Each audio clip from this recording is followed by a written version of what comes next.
If you're watching this video, chances are you are in the middle of your healing journey. You're wondering whether or not you're on the right path, and you're probably questioning why it feels so hard. I want to reassure you that you are on the right path and it does get easier, but there's a few simple things that you can keep in mind as you're going through this process that will help keep you pushing forward and might help you reach that ideal version of yourself just a little bit faster. I started my healing journey over 10 years ago when I was in my early 20s, and real talk moment right here, because I feel like not enough people share this aspect of the healing journey, is that healing is messy and complicated. It's definitely not linear. And, to be completely honest with you, it is hard. It's hard work. But looking back, there are a few things that I wish I had known as I was going through my journey that would have kind of just helped reassure me that I was in fact on the right path, and really would have all just pointed to the fact that I was making progress, even though sometimes it didn't really feel like it. So I thought that I would share this with you today. Here are 5 things I wish I had known when I was first starting my healing journey. First things first, get comfortable with being uncomfortable. By its very essence, healing is going to require a whole lot of change. It's going to require that you do things that you may have never done before or had considered doing, but were kind of too afraid to move towards. More than likely, there is going to be changes in how you live your life, the people that you surround yourself with, the things that you do, the way that you eat, the way that you take care of yourself. And depending on what your goals are or what that ideal version of yourself is, you may only be changing one of these things, or you may be, changing all of them. And no matter what, change is going to be uncomfortable. But if you think about it in that way, you know that when you are uncomfortable, it's because you're making a change. And it's so helpful, especially at the beginning, to remind yourself of that when there is discomfort, it's because there's growth that's coming out of it. The second thing is, in order to welcome that new version of you, you're going to have to say goodbye to the old.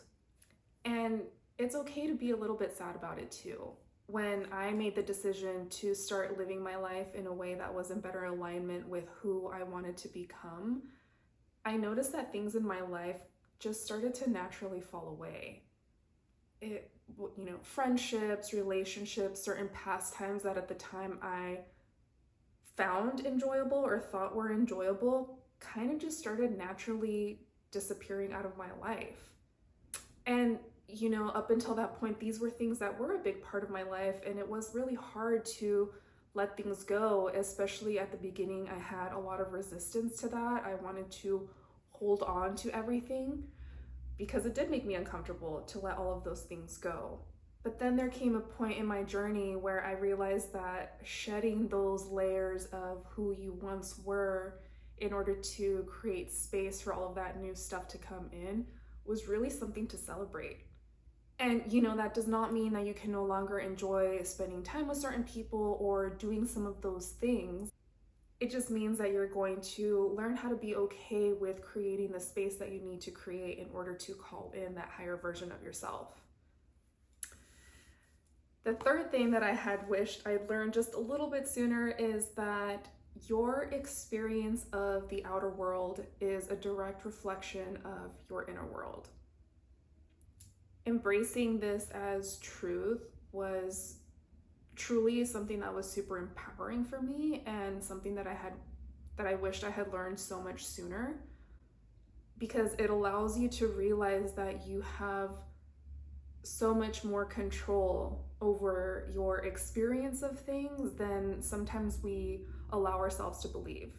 And this is not at all to discount any very real struggles that happen in our day-to-day lives, or to minimize anything that you might be going through right now whatsoever. This is more to empower you, to help you see that even though you do have those struggles and there's so much in this world that we can't control, What you can control is how you react to things and how you respond to them.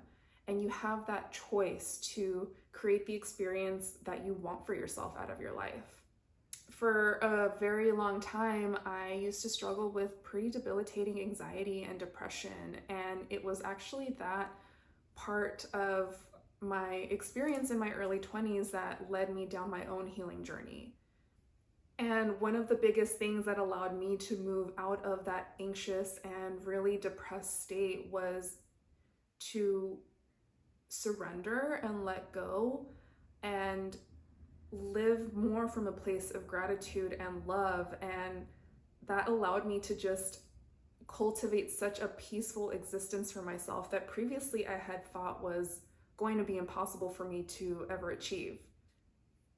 So when I made that shift of my inner world, even though the outer world experiences and circumstances were still somewhat the same at that time, it really allowed my experience of the whole thing to completely shift and change. And I just felt so much more empowered and capable to really begin to embrace the version of myself that I thought might not ever be a reality.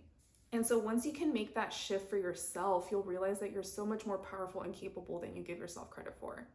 The fourth big lesson that I learned was learning when to say no and learning when to say yes will be one of the biggest lessons that you'll ever learn. I want you to take a moment right now to close your eyes, take a deep breath, and start to call to mind that vision of yourself that you want to become. I want you to clearly picture what that ideal version of yourself looks like, what they feel like, what does their day-to-day look like? What kinds of people, places, things do they surround themselves with? What is their energy like? What is their outlook like? Hobbies, career, job, school, anything that resonates with you. I want you to really take a moment to picture and envision that person. And now that you have that in mind, I want you to start thinking about the decisions and the actions that that person takes on a daily basis, weekly basis, or even a monthly basis to be who they are. And it's those decisions, it's those no's and those yeses that will take you to that ideal version of yourself. And even though the scenic route can be fun sometimes, at the end of the day, I know that what you might want most is to get there as directly as possible. So learning which things to say no to and which things to say more yes to is really going to help you become that ideal version of yourself. And number 5, this one is probably my most favorite one and something that I still struggle with from time to time, even now, but it's to learn to fully embrace and surrender to whatever phase of healing that you're in.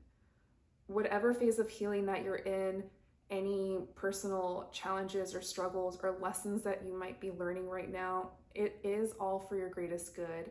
It is all to help you shed those layers of who you once were and help you step into that version, that ideal version of yourself that you are becoming. So, it's about learning how to appreciate the struggles, how to lean into them, how to recognize that even though you might not understand why you are facing a particular challenge right now, or why a certain experience keeps on popping up for you, or why sometimes it feels like you might not be making any progress forward, it's all for your greatest good. And there will come a time where you will be able to look back at this phase and be so incredibly grateful because it's what's carrying you through to that next part of your life. So regardless of whatever phase of healing you are in, what part of your journey that you're in, be proud of yourself for even having the courage to step into that. It's not easy, like I said, but it is so worth it. Let me know in the comments if any of these resonate with you, and I'll see you in the next video.